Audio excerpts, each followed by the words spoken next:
कुछ रामानुज संप्रदाय के पंडितों ने तर्क दिया कि राधा जी का श्री कृष्ण से कोई वैदिक विवाह नहीं हुआ है, इसीलिए मंदिर में राधा जी की मूर्ति श्री कृष्ण के बाईं ओर पत्नी स्थान पर नहीं रखी जा सकती, उन्हें हटाया जाए। जयपुर में जितने भी मंदिर हैं, उन सब मंदिरों में से राधा रानी को निकाल कर गलता पहाड़ में ले जाकर रख दिया गया। उन दिनों वृंदावन में विश्वनाथ चक्रवर्ती ठाकुर थे। बात उन तक पहुंची, तब उन्होंने बलदेव विद्याभूषण को आज्ञा दी कि तुम जाओ और राधा रानी की प्रतिष्ठा को फिर से स्थापित करो।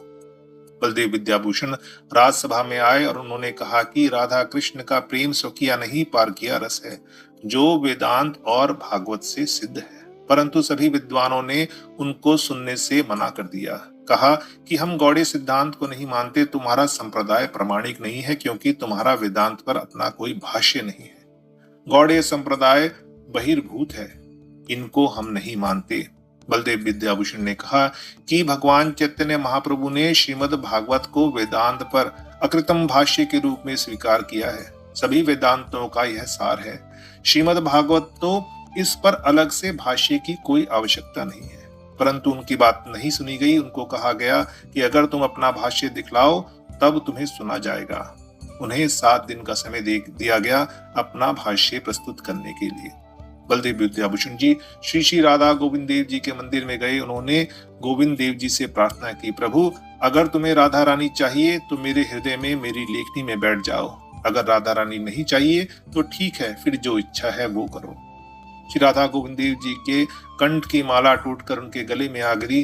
भगवान ने कहा, बलदेव तू लिख, मैं तेरे हृदय में बैठा हूँ, तू लिखता जा और मैं लिखवाता जाऊंगा। बलदेव विद्याभूषण जी ने केवल 7 दिनों में अपना भाष्य लिख दिया और उसे नाम दिया गया गोविंद भाष्य। उन्होंने अकेले ही सभी बड़े बड़े वेदांत के, व्याकरण के, न्याय के, शास्त्र के विद्वानों को शास्त्रार्थ में पराजित कर दिया। सभी प्रमाण देकर उन्होंने श्रीमती राधा रानी को फिर से श्री कृष्ण के साथ उनकी स्थापना करवाई।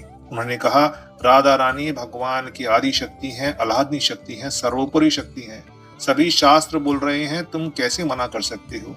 अगर उनका भगवान से विवाह नहीं हुआ तो क्या वह भगवान की योग्य नहीं है? भगवान से विवाह करो ना करो उसकी कोई आवश्यकता नहीं है। जीव मात्र तो स्वाभाविक ही भगवान से जुड़ा है। जीव का किसी और से कोई संबंध है ही नहीं।